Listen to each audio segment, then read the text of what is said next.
Assalamualaikum warahmatullahi wabarakatuh. Kembali lagi bersama kami kelompok 3. Selanjutnya akan dijelaskan oleh Aulia Rahman.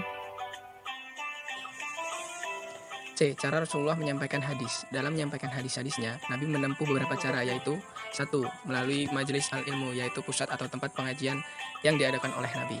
Untuk membina para jemaah. Melalui majelis ini, para sahabat memperoleh banyak peluang untuk menerima hadis, sehingga mereka berusaha untuk selalu mengonsentrasikan diri untuk mengikuti kegiatannya.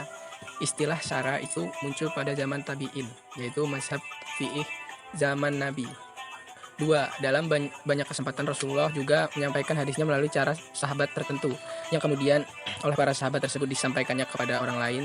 Hal ini karena terkadang ketika Nabi menyampaikan sesuatu hadis, para sahabat yang hadir hanya beberapa orang saja, baik karena disengaja oleh Rasulullah sendiri atau secara kebetulan para sahabat yang hadir hanya beberapa orang saja, bahkan hanya satu orang saja.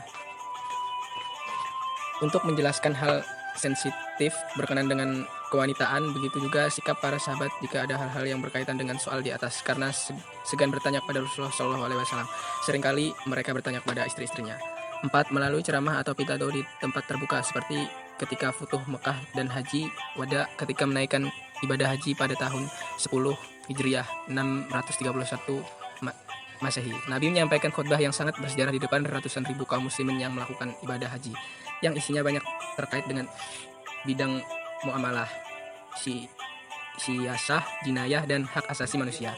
5. Melalui perbuatan langsung yang disaksikan oleh para sahabatnya, yaitu dengan jalan musyahadah seperti yang berkaitan dengan praktik-praktik ibadah dan muamalah, peristiwa-peristiwa yang terjadi pada Nabi, lalu Nabi menjelaskan hukumnya dan berita itu tersebut di kalangan umat Islam.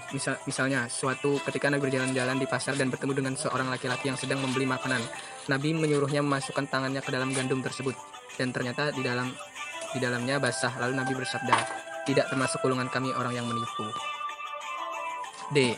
Keadaan para sahabat dalam menerima dan menguasai hadis. Kebiasaan para sahabat dalam menerima hadis bertanya langsung kepada Nabi dalam problematika yang dihadapi oleh mereka, seperti masalah hukum syara dan masalah pernikahan suatu saudara karena rada persuasan.